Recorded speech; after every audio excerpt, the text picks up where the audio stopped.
ओम गंगातरंगरमणीयजटाकलापं गौरी निरन्तरविभूषितवामभागं नारायणप्रियमनङ्गमदापहारं वाराणसीपुरपतिं भज विश्वनाथं वाराणसीपुरपतिं भज विश्वनाथं। अत्र भवतां समेषां स्वागतं विद्यते। हम लोग कृदंत प्रकरण के पढ़ने के क्रम में आज का द्वितीय पाठ पढ़ेंगे। तो इसके पूर्व के पाठ में हमने किस सूत्र पर चर्चा किया था? तो धातोः वा स्वरूपो अस्त्रियाम, इन दो सूत्र के विषय में हमने चर्चा किया। तो देखा कि हमने धातु ये जो सूत्र है ये अधिकार सूत्र है और वा स्वरूपो अस्त्रियाम ये जो सूत्र है ये परिभाषा सूत्र है। पिछले वीडियो में शायद हमने अधिकार सूत्र कह दिया था वा स्वरूपो अस्त्रियाम को, लेकिन ये अधिकार सूत्र नहीं, ये परिभाषा सूत्र है, क्योंकि ये अनियमे नियमकारिणी परिभाषा सूत्र का लक्षण ही होता है। जहाँ अनियम होता है वहाँ पर जो नियम करे उसको परिभाषा सूत्र कहते हैं। तो वा स्वरूपो अस्त्रियम ये अनियम में नियम करता है, इसलिए इसको हम परिभाषा सूत्र की कोटि में इसकी गणना करते हैं। तो ये दो सूत्र पर हमने विचार कर लिया था। इसके बाद आज का जो सूत्र है वो सूत्र है कृत्याह, ये सूत्र है कि नहीं, यहाँ जो लिखा हुआ है कृत्याह, इस सूत्र के ऊपर आज की जो चर्चा होगी वह इस सूत्र के ऊपर और आगे आने वाले सूत्रों के ऊपर होगी। तो जैसा कि हमने पीछे के पाठ में पढ़ा कि धातु ये जो सूत्र है ये कहता है कि तृतीय अध्याय के समाप्ति पर्यंत जो भी प्रत्यय होंगे वे सारे प्रत्यय धातोः परेस्युः, माने धातु से पर में होंगे, है कि नहीं, धातु से ही होंगे। कहने का तात्पर्य है कि जो आगे आप प्रत्यय कहेंगे वो सभी प्रत्यय धातु से ही होंगे, है कि नहीं। तो प्रत्यय जैसे प्रातिपदिक से भी प्रत्यय होते हैं, जैसे आप एक सूत्र है ज्ञाप प्रातिपदिकात्, वो भी अधिकार सूत्र है, और धातु ये भी अधिकार सूत्र है। तो ज्ञाप प्रातिपदिकात् का जो अधिकार चलता है वो स्त्री प्रत्यय में जाता है। तो स्त्री प्रत्यय, स्त्री संज्ञक होने वाले जो प्रत्यय हैं वो प्रत्यय प्रातिपदिक से होते हैं, है कि नहीं।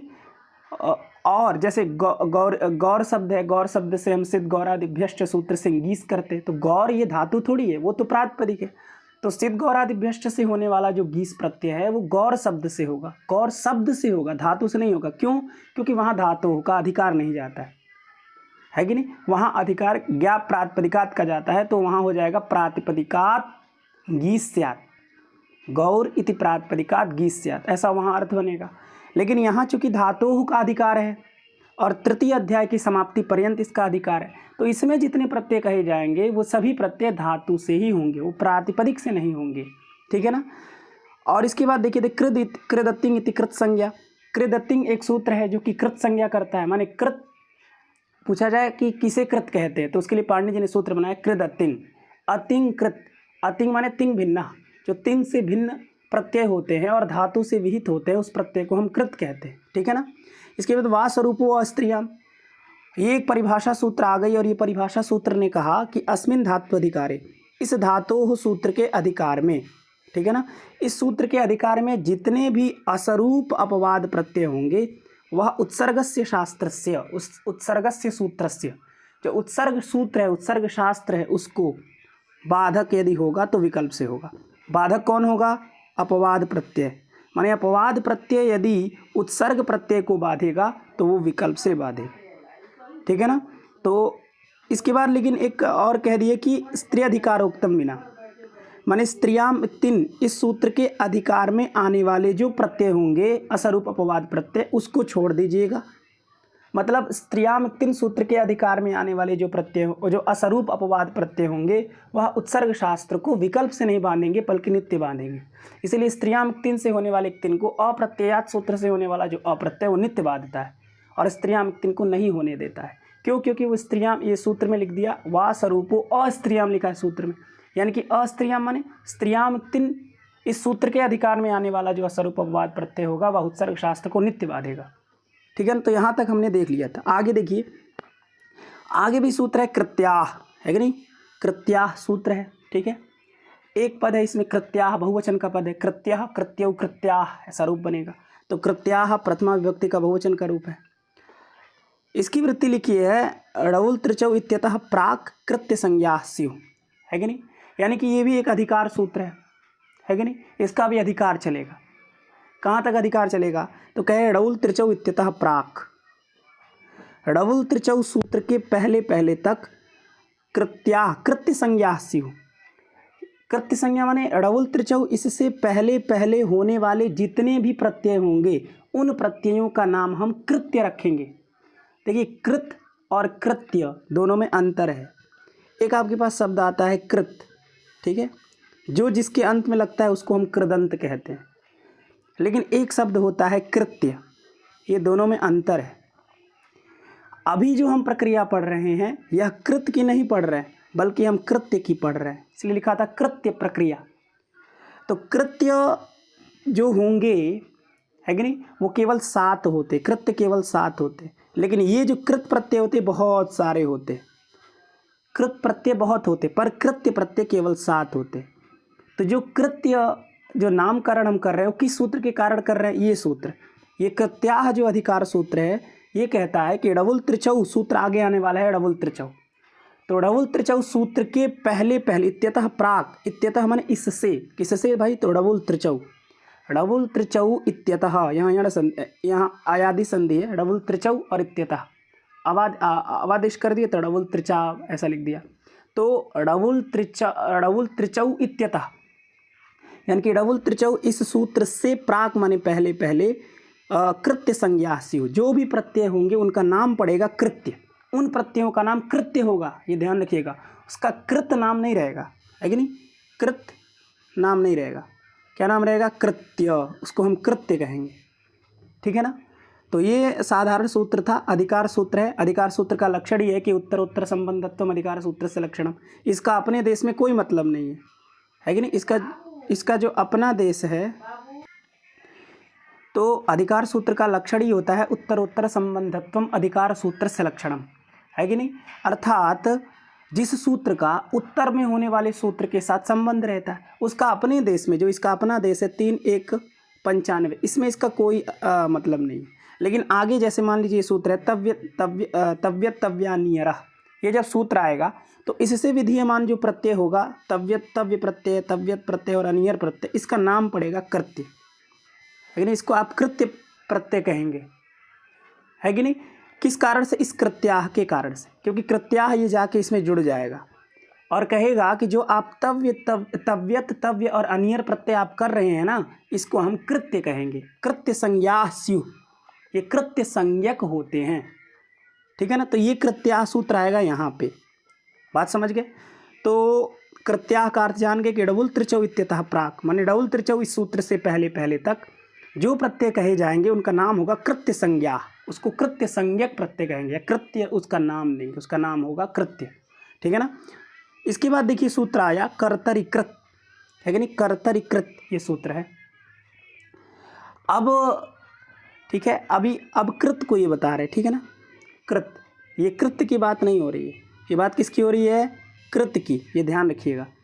यहाँ थोड़ा सा ना आपको अलग अलग समझना, यहाँ थोड़ा विवेक का काम है, क्योंकि यदि आप थोड़ा विवेक लगाएंगे ना, यहाँ सब अलग अलग कॉन्सेप्ट लिखे हैं, अलग अलग अवधारणा है।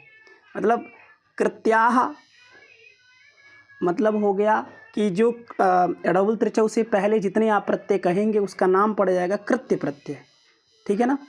अब बीच में एक सूत्र आ गया कर्तरीकृत, तो कर्तरीकृत की मेन जो मुख्य जो आवश्यकता पड़ेगी जब आप कृदंत पढ़ेंगे तब, अभी आप कृदंत नहीं पढ़ रहे, अभी आप कृत्य प्रक्रिया पढ़ रहे हैं, वो कृदंत का ही एक पार्ट है कृत्य प्रक्रिया, लेकिन कृदंत नहीं है, क्योंकि कृदंत उसी को कहेंगे जिसके अंत में कृत लगा हो, और इस प्रकरण में जो प्रत्यय होते हैं वो कृत नहीं होते बल्कि वो कृत्य होते, ठीक है ना।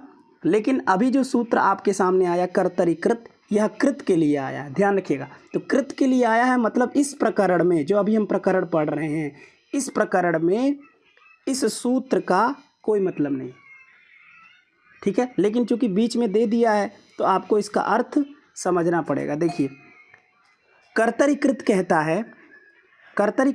है कि जो कृत प्रत्यय होते हैं, जो कृत संज्ञक प्रत्यय होते हैं, वह कर्ता अर्थ में होता है कि नहीं, जो कृत प्रत्यय होंगे वो कर्ता अर्थ में होते हैं।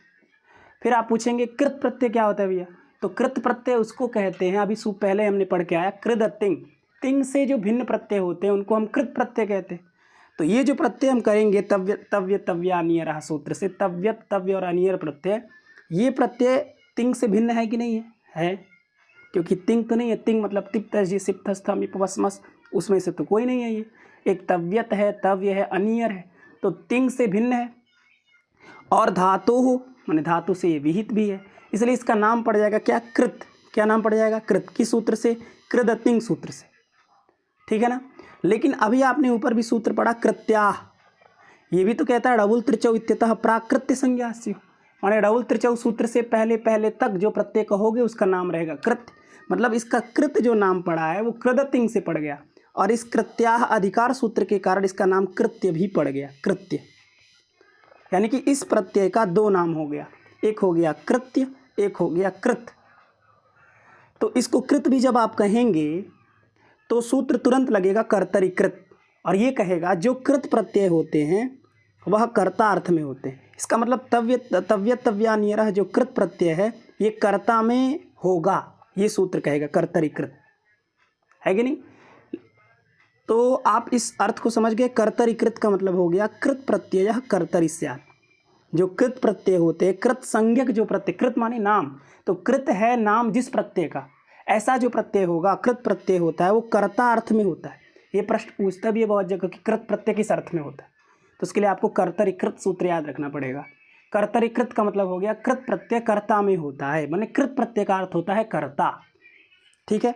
इति प्राप्तेत, इस सूत्र से, कर्तरीकृत सूत्र से जो हम प्रत्यय का विधान करेंगे तव्यत तव्यान्यरः, ये प्रत्यय कर्ता अर्थ में प्राप्त हैं, क्योंकि ये कृत प्रत्यय है और कृत प्रत्यय कर्ता में होते हैं। इसका मतलब ये तव्यत तव्यान्यरः सूत्र से विधीयमान जो प्रत्यय तव्यत तव्य और अनियर है ये कर्ता अर्थ में प्राप्त है कर्तरीकृत से। उसका बाधक सूत्र आया तयोरेव कृत्यक्त खलर्था, ये सूत्र बाधेगा और कहेगा नहीं भाई, कृत प्रत्यय भले कर्ता में करो लेकिन जो कृत्य प्रत्यय होगा, ठीक है, वह भाव और कर्म में ही होता है कि नहीं। बात समझिए, एक होता है कृत प्रत्यय, एक होता है कृत्य प्रत्यय, ठीक है। तो ये सूत्र कहता है कर्तरीकृत कि जो कृत प्रत्यय होते हैं वह कर्ता में होते हैं, तो ये भी तो कृत है, क्योंकि कृत तिंग सूत्र इसमें घट रहा है, तिंग से भिन्न प्रत्यय है और धातु से विहित है तो कृत है, तो कृत तो इसका भी नाम है। तो कर्तरीकृत सूत्र से ये भी कर्ता अर्थ में प्राप्त हो गया। तो इति प्राप्ते लिख दिया, मतलब इस सूत्र से कर्ता अर्थ में प्राप्ति रहने पर सूत्र लग गया तयोरेव कृत्यक्त खलर्था। तो ये जो तयोरेव कृत्यक्त खलर्था है वह सूत्र जो होगा वो कर्तरीकृत का बाधक हो जाएगा और कहेगा कि नहीं, जो कृत्य प्रत्यय होता है, ये कृत की बात नहीं कर रहा है, ये कृत्य की बात कर रहा है, और कह रहा है जो कृत्य प्रत्यय होते हैं, कृत्य प्रत्यय होते हैं, वह तयोः माने भाव कर्मणोः, भाव और कर्म में ही होता है, वह कर्ता में नहीं होता है। भले आप कृत को कर्ता में करिए, जो आप आगे करेंगे पूर्व कृदंत में उत्तर कृदंत में, उस कृत को आप कर्ता में करिए, लेकिन जहाँ कृत्य प्रत्यय होगा, कृत्य ये संज्ञक वाला जहाँ प्रत्यय होगा वो तो केवल भाव और कर्म में ही होता है। तो इस तरह से यहाँ से आपको अलग अलग समझना है, विवेक से काम लेना है, और ये चीज़ बिल्कुल ध्यान रखनी है कि कृत प्रत्यय जो होता है वो कर्ता में होता है, लेकिन जब कृत्य की बात आ गई तो वो केवल भाव और कर्म में ही होता है। तो यहाँ से प्रश्न बहुत आते हैं कि कृत्य प्रत्यय किस अर्थ में होता है, और आपको ऑप्शन में देगा कि कर्म, कर्ता, भाव किसी में नहीं, इस तरह से। तो कर्ता कर्म भाव, अब आपको जब क्लियर है कि नहीं भाई जो कृत्य प्रत्यय होता है वो दो ही अर्थ में होता है, कर्ता और कर्म और भाव, तो कभी कर्म और भाव ऑप्शन में दोनों तो नहीं देगा, क्योंकि दोनों अर्थों में होता है, तो कोई एक ही देगा, कर्म दे देगा या फिर एक साथ दे देगा कि कर्म और भाव या कर्ता और भाव, इस तरह से, इनमें से कोई नहीं, इस तरह से करके ऑप्शन। तो आपको इस चीज़ का ध्यान रखना है कि कृत प्रत्यय जो होगा, जो कृत प्रत्यय होगा वो कर्ता में होता है, लेकिन जब कृत्य की बात आ जाती है तो वो भाव और कर्म में होता है, ठीक है ना। तो अब इस सूत्र को हम समझते हैं, तयोरेव कृत्यक्त खलर्था, ठीक है। ये सूत्र है तयोः एव कृत्यक्त खलर्था, यानी ये एक पद है, और तयोः ये एक पद है, और एव ये एक पद है, मतलब कुल मिला के इस सूत्र में 3 पद है कि नहीं। तो त्रीणि पदानि सन्ति अस्मिन् सूत्रे, प्रथमं पदमस्ति तयोः इति, अपरंच पदमस्ति एव, अपरंच पदमस्ति कृत्यक्त खलर्थाः, है कि नहीं, त्रीणि पदानि सन्ति। तो तयोः कहाँ का रूप है भाई, तो तयोः आपका बनेगा सप्तमी द्विवचन में, बनेगा तो षष्ठी द्विवचन में भी, लेकिन यहाँ पर जो आपको लेना है वो सप्तमी द्विवचन का लेना है। इसका मतलब तयोः का अर्थ हो गया उन दोनों में, है कि नहीं, तयोः माने उन दोनों में, तस्मिन तयोः तेषु, तो तस्मिन माने उसमें, और तयोः माने उन दोनों में, और तेषु माने उन सब में, है कि नहीं, कहते हैं तेषु छात्रेषु अयम छात्रः श्रेष्ठः, उन छात्रों में ये छात्र श्रेष्ठ। तो हम बोलते तेषु माने उनमें, तो हमको कहना उन दोनों में, तयोः, है कि नहीं, तयोः अयम श्रेष्ठः, उन दोनों में ये श्रेष्ठ है। तो उसमें तयोः का अर्थ हो गया उसमें, यानी कि उनमें, और एव माने ही, तो उनमें ही होता है, उनमें, तो कहेंगे भाई उनमें माने किन में, तो इसके ठीक इस सूत्र इसमें नहीं दिया है, लेकिन सिद्धांत कौमुदी में जो क्या है, भाव कर्मणोः, इसके ऊपर का सूत्र है कि नहीं, भाव कर्मणोः इसके ऊपर का ठीक सूत्र है, ये अधिकार सूत्र है, भाव कर्मणोः, ठीक है। तो इस तयोः कहता है उसमें, तो इसके ठीक ऊपर जो होगा, क्योंकि जो युष्मत या फिर जो सर्वनाम शब्द होते हैं वो पूर्व के परामर्शक होते हैं। जो सर्वनाम शब्द के पूर्व में शब्द कहा गया होता है उसी शब्द को सर्वनाम शब्द से हम लेते हैं। तो तयोः ये सर्वनाम शब्द है, तत्शब्द सर्वनाम में आता है, तो तयोः का अर्थ होगा उनमें, तो उनमें माने किन में, तो हम पीछे के सूत्र में जाएंगे, पीछे का सूत्र है भाव कर्म, तो तुरंत हम भाव कर्म को यहाँ अन्वित कर लेंगे और अर्थ बनाएंगे तयोः माने भाव कर्मणोः, चूँकि भाव कर्मणोः इसको हमने ले लिया, और एव सूत्र में लिखा ही है, एव माने ही, है कि नहीं, यानी कि ये एव ग्रहण बता रहा है कि ये सूत्र नियम सूत्र है कि नहीं।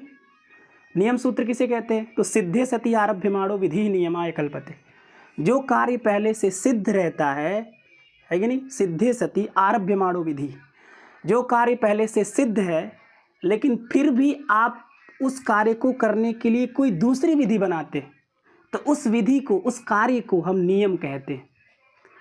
जैसे मान लीजिए कोई काम पहले से सिद्ध हो, किसी दूसरे सूत्र से सिद्ध हो, आप फिर उसी काम को करने के लिए दूसरा सूत्र बना रहे हैं, तो क्या जरूरत है दूसरा सूत्र जब वो काम पहले सूत्र से सिद्ध है। तो सिद्धे सती, है कि नहीं, माने सिद्ध रहने पर आरभ्यमाणो विधि, कोई दूसरी विधि जब आरंभ की जा रही है तो वह विधि नियम कही जाती है, फिर वो विधि नहीं होती बल्कि नियम हो जाती है। तो जैसे कैसे सिद्ध है भाई, देखो, तो जो कृत्य प्रत्यय है, तो प्रत्यय और खलर्थ प्रत्यय, इसमें तीन शब्दों का ग्रहण है। एक है कृत्य, जो अभी आप पढ़ेंगे, कृत्य प्रक्रिया पूरी उसी की पढ़ना है। तो जो कृत्य संज्ञक प्रत्यय होते हैं, और जो अक्तौ प्रत्यय होता है, अक्तौ प्रत्यय आप सब जानते ही, अक्तौ प्रत्यय निष्ठा सूत्र से विधीयमान अक्तौ प्रत्यय है, जो कि भूतकाल अर्थ में होता है, भूते सूत्र के अधिकार में होता है, तो वो अक्तौ प्रत्यय जो होगा। और खलर्थ प्रत्यय, खल माने क्या होता है, खल माने होता है असज्जन या दुष्ट कह लीजिए, है कि नहीं, जो दुष्ट होते हैं उसको खल कहते हैं। तो खल अर्थ में होने वाले प्रत्यय, एक खल नाम का भी प्रत्यय आगे आप पढ़ेंगे, प्रदंत में ही खल नाम का भी प्रत्यय होता है, ठीक है। तो केवल खल प्रत्यय की बात नहीं की जा रही, बल्कि खल के अर्थ में होने वाले और भी प्रत्यय जो खलर्थ प्रत्यय है, ठीक है ना। तीन प्रत्ययों की बात है, पहला कृत्य, दूसरा अक्तौ और तीसरा खलर्थ। तो जो कृत्य प्रत्यय होगा, जो अक्तौ प्रत्यय होगा और जो खलर्थ प्रत्यय होगा, है कि नहीं, माने खलः एव अर्थः येषाम प्रत्ययानाम, ते प्रत्ययाः खलर्थाः, और खलर्थाः प्रत्ययाः भाव कर्मणोरेव भवति या भवन्ति स्युः, ठीक है ना। खल के अर्थ में होने वाले जो प्रत्यय होते हैं वह भाव और कर्म में ही होते हैं, और जो अक्तौ प्रत्यय होता है वो भी भाव और कर्म में ही होता है, और कृत्य प्रत्यय जो होता है वह भी भाव और कर्म में ही होता है। ये अर्थ का निर्धारण किया जा रहा है जो बहुत ज़्यादा महत्वपूर्ण है। इतना आप समझ लेंगे ना, इतना, ये दोनों सूत्र यदि आप समझ लेंगे अच्छे से तो आप कर्तृवाच्य और कर्मवाच्य समझ जाएंगे। इसी से कर्तृवाच्य और कर्मवाच्य बनता है, यानी कर्तृवाच्य और कर्मवाच्य, जिसको हम इंग्लिश में क्या कहते हैं, active voice and passive voice, कर्मवाच्य, ठीक है ना। तो एक है कर्तृवाच्य और एक है कर्मवाच्य। कर्तृवाच्य को एक्टिव वॉइस कहते हैं और कर्मवाच्य को हम पैसिव वॉइस कहते हैं। कर्तृवाच्य को एक्टिव और कर्मवाच्य को पैसिव। अब सोचिए हमारी संस्कृति कब की है, हमारा व्याकरण पढ़ने का काल माना जाता है कब, 1500 ईसा पूर्व, है कि नहीं। जिस समय आंग्ल भाषा का कोई अस्तित्व भी नहीं था, और तब भी हम लोग कर्तृवाच्य कर्मवाच्य बनाते थे। और बाद में आंग्ल भाषा का अस्तित्व आया, अंग्रेजी आया, तो क्या हुआ, वो लोग एक्टिव वॉइस बना लिए, पैसिव वॉइस बना लिए, और वो लोग जान के एक्टिव वॉइस पैसिव वॉइस अपने आप को बहुत विद्वान समझते हैं, है कि नहीं। जबकि ये हमारे संस्कृत का एक छोटा सा अंश है, भाग है, बोलने का तरीका। कर्तृवाच्य में कोई लोग बोलते हैं, कोई लोग कर्मवाच्य में, उसी तरह इंग्लिश में भी कुछ लोग एक्टिव वॉइस में बोलते हैं, कुछ लोग पैसिव वॉइस में बोलते हैं। तो ये हमारी संस्कृति थी जिसको इन्होंने अपने भाषा में विकसित करके अपना प्रचार प्रसार करके अपनी महत्ता को स्थापित कर लिया, ठीक है ना। तो हाँ, ये सूत्र यही दो सूत्र निर्धारण करते हैं कि ये कर्मवाच्य है कि कर्त, ये भी है, मतलब और भी एक आध सूत्र है, पर ये दोनों सूत्र उसमें बहुत महत्वपूर्ण भूमिका अदा करते हैं, ठीक है। तो आप ये सूत्र समझ गए होंगे कि कृत्य प्रत्यय जो होता है और अक्तौ प्रत्यय और खलर्थ प्रत्यय जो होते हैं वह तयोरेव माने भाव और कर्म में ही होती, इसलिए वृत्ति भी लिखा है एते।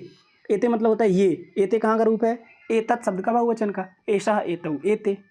तो एते माने ये माने के, तो ये ले लीजिए कृत्यक्त खलर्था, एते मतलब कृत्यक्त खलर्था। ये जो कृत्यक्त और खलर्थ प्रत्यय हैं ये तयोरेव माने भाव कर्मणो रेव, ये जो भाव कर्मणो रेव लिखा है ना, ये तयोरेव का अर्थ लिखा है कि नहीं।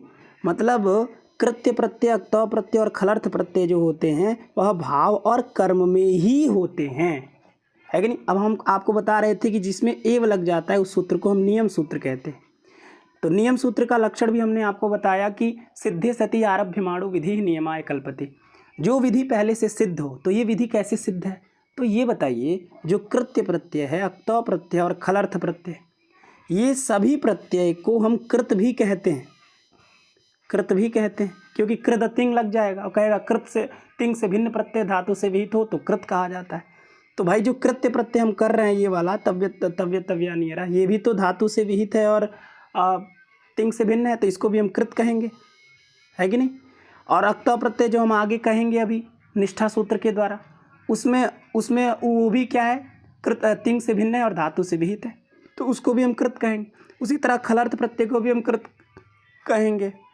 तो जब सभी को हम कृत कहेंगे तो जो कृत प्रत्यय होता है वो कर्ता में होता है, तो सूत्र तो बना ही है पहले से, अर्थ का निर्धारण तो कर ही रहा है कर्तरी कृत। तो जब अर्थ का निर्धारण कर रहा है तो फिर दूसरा सूत्र बना करके क्यों उसका अर्थ का निर्धारण कर रहे हैं, जब एक सूत्र कर ही रहा है। तो जो विधि सिद्ध है कि नहीं है, हम कर क्या रहे हैं यहाँ पे, अर्थ का निर्धारण कर रहे हैं कि कृत्य प्रत्यय का क्या अर्थ है, अक्ता का क्या है, खलर्थ का क्या है। तो कृत्य का अर्थ तो पहले सूत्र के द्वारा बताया जा चुका है, कर्तरीकृत के द्वारा बताया जा चुका है। अक्ता का भी अर्थ कर्तरीकृत के द्वारा बताया जा चुका है, खलर्थ का भी अर्थ कर्तरीकृत के द्वारा बताया जा चुका है, क्योंकि ये सारे प्रत्यय कर्ता में होते हैं, सूत्र बता चुका है कर्तरीकृत। तो आप कोई नया काम तो कर नहीं रहे हैं, आप अर्थ बता रहे हैं जो कि कर्तरीकृत बता चुका है। इसीलिए ये विधि सिद्ध है, अर्थ बताने वाली विधि सिद्ध है कर्तरीकृत के द्वारा।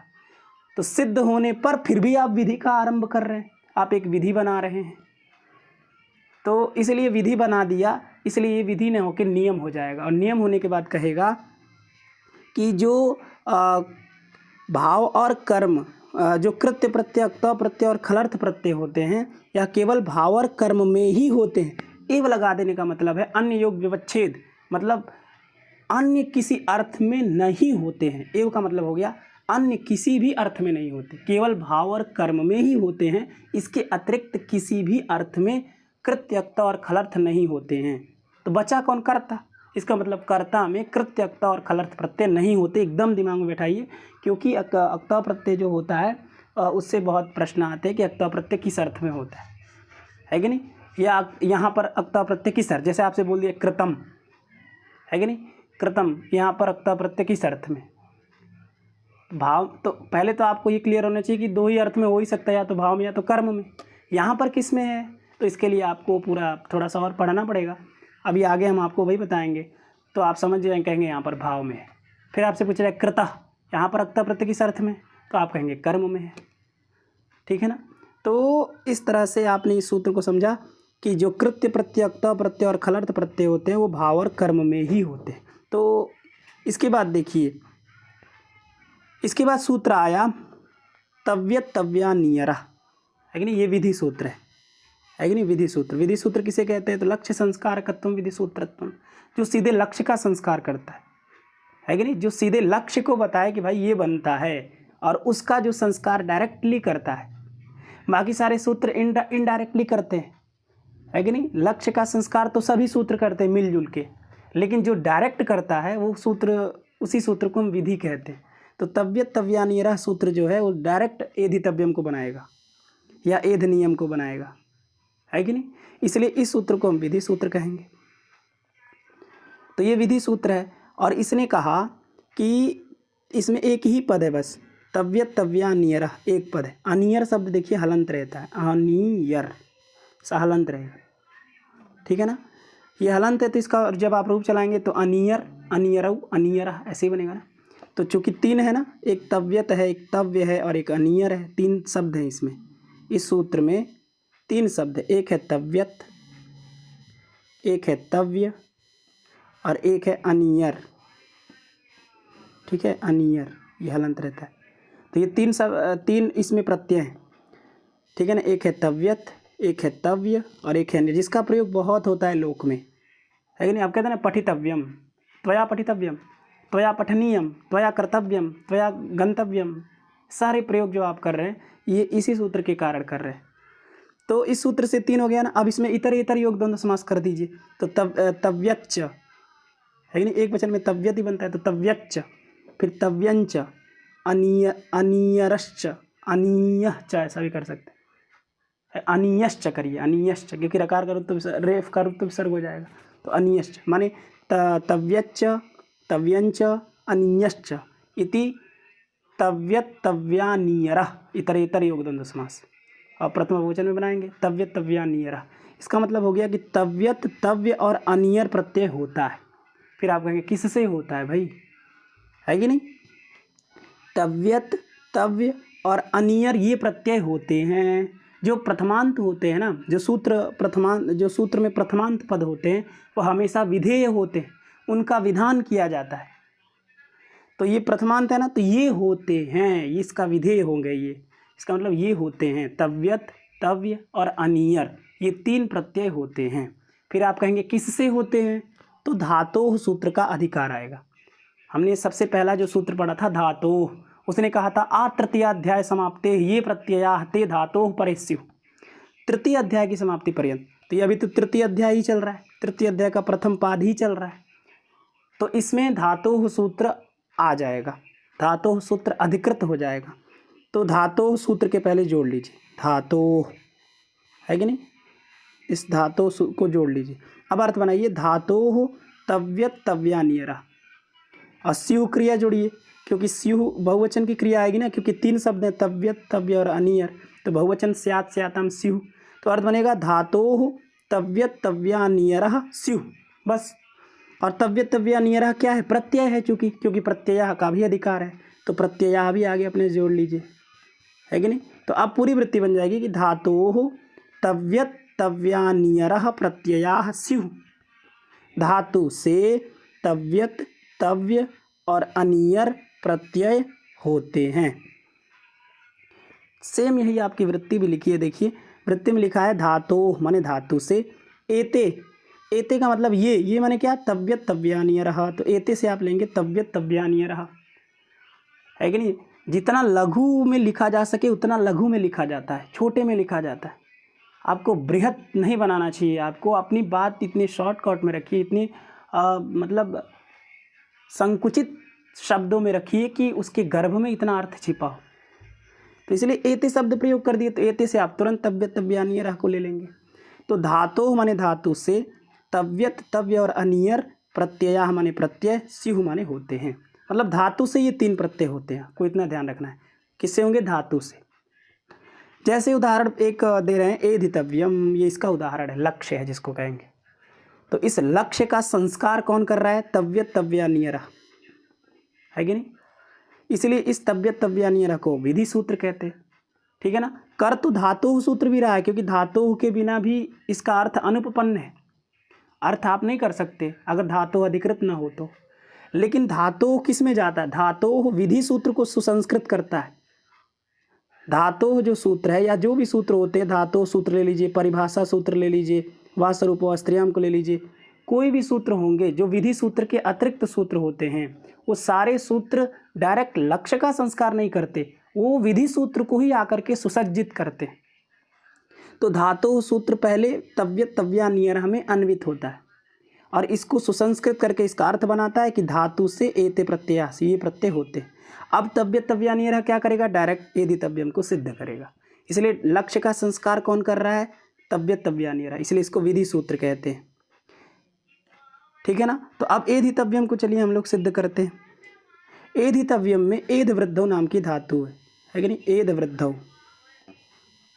है, जिसका एधते रूप बनता है एद वृद्धौ, ये वृद्धि अर्थ में है, वृद्धि माने वर्धन, बढ़ना। ठीक है ना। तो एद वृद्धौ धातु से हम क्या करेंगे, इस तव्यत तव्यानियर सूत्र के द्वारा, है कि नहीं। तो एद वृद्धौ नाम की धातु है, एद वृद्धौ धातु से, है कि नहीं, एद वृद्धौ नाम की धातु है। इस एद वृद्धौ धातु से हम क्या करेंगे, इस तव्यत तव्यानियर सूत्र के द्वारा हम तव्यत प्रत्यय, पहला जो प्रत्यय है तव्यत, है कि नहीं, तव्यत, इस प्रत्यय को करेंगे, है कि नहीं। तो देखिए जब एद धातु से, है कि नहीं, एद धातु से जब आप तव्यत प्रत्यय करेंगे, किस सूत्र से किए, तव्यत तव्यानियर से, क्योंकि इसका अर्थ होता है धातु से एते प्रत्ययास, ये प्रत्यय होते हैं। तो एद ये धातु है, क्योंकि धातु पाठ में इसका पाठ है, इसलिए धातु है। और धातु होने के कारण इससे हम प्रत्यय कर दिए, कौन सा, तव्यत प्रत्यय। जब तव्यत प्रत्यय किए तो एद तव्यत हो गया, है कि नहीं। अब एद तव्यत होने के बाद तकार की क्या करेंगे आप, हलंत्यम से संज्ञा करेंगे और तस्य लोप से लोप कर देंगे, तो क्या बचेगा, है कि नहीं। तस्य लोपा से जब लोप कर दिए किसका, इस त का, एद और तव्य बचा, है कि नहीं, एद और तव्य हो गया। इसके बाद इस तव्यत प्रत्यय को हम क्या करेंगे, इट का आगम करेंगे, है कि नहीं। किस सूत्र से इट का आगम करेंगे, तो आर्ध धातु का सेड बला दे, है कि नहीं। आर्ध धातु का सेड बला दे क्या कहता है कि आर्ध धातु कस्य इट वला दे, वल आदि में हो ऐसा यदि आर्ध धातुक पर में हो, है कि नहीं। वल है आदि में ऐसा आर्ध धातुक, यदि पर में हो तो क्या होता है, आर्ध धातुकस्य इट वला दे, माने वल है आदि में ऐसा जो आर्ध धातुक, उसको इट का आगम होता है कि नहीं, इसको इट का आगम होता है। तो आर्ध धातु का सेड वला दे सूत्र पहले आपको थोड़ा सा समझा दे। तो जैसे हमने एद धातु से क्या किया है, तव्यत प्रत्यय के, इसमें तव्य बचा है। आर्ध धातु का सेड वला दे सूत्र कहता है कि वलादे आर्ध धातुकस्य इट, वल है आदि में ऐसा जो आर्ध धातुक, आर्ध धातुक एक नाम है। तो कह रहे जिसका नाम आर्ध धातुक हो और उस आर्ध धातुक की आदि में यदि वल हो, वल में सारे व्यंजन आ जाते, क्योंकि हैवरट के व से शुरू होकर हल्के ला तक जाता है। तो एक तरह समझिए व्यंजन हो आदि में, वल है आदि में ऐसा जो आर्ध धातुक। तो आप कहेंगे ये आर्ध धातुक कैसे है, तो आर्ध धातुक इसलिए है क्योंकि सूत्र है आर्ध धातुकम शेषा। वो कहता है तिंग शित भ्यो अन्य धातु इति विहिता प्रत्यय आर्ध धातुक संज्ञा से। इसका मतलब कि तिंग और शित से भिन्न हो और धातु से यदि विहित हो, तिंग और शित से भिन्न, तिंग और शित से भिन्न और धातु से विहित जो प्रत्यय होते हैं, उन प्रत्ययों की आर्ध धातुक संज्ञा होती है आर्ध धातुकम शेषा सूत्र से। तो ये तिंग और शित से भिन्न भी है, क्योंकि तिंग मतलब तिप्तजी सिप्तस्ता, ये है ही नहीं तव्य, है कि नहीं। और शित भी नहीं है, माने शकार की संज्ञा भी इसमें नहीं है, इसमें तो तकार की संज्ञा थी, तित है ये, शित नहीं है। इसलिए तिंग और शित से भिन्न है और धातु से भी विहित है, ये धातु से ही आया है तव्यत, इसलिए इसका नाम पड़ गया आर्ध धातुकम शेषा सूत्र से आर्ध धातुक। जैसे ही इसका नाम आर्ध धातुक पड़ा तुरंत लग गया आर्ध धातु का सेड बला दे, और कहेगा कि आर्ध धातुक प्रत्यय को, लेकिन वो वलादि होना चाहिए। तो वल है आदि में, इसके आदि में क्या है, त है, तो त वल में आता ही है। तो वल है आदि में ऐसा आर्ध धातुक कौन हो गया, तव्य। इसको करेंगे इट, इसको किसका आगम करेंगे, इट का आगम करेंगे। इट में टकार की संज्ञा होने के कारण इस प्रत्यय को टित प्रत्यय कहा जाता है। तो आप कहेंगे भैया हम इस तव्य को क्या कर रहे हैं, इट कर रहे हैं, तो हम इसके इधर इट करें कि इधर इट करें, है कि नहीं। हम इधर करें कि इधर करें, हम होता तो इधर है, हमारा मन है भाई इधर करने का, तो हम इधर क्यों नहीं करते? तो सूत्र, एक परिभाषा सूत्र है आद्यंतौ टकितौ।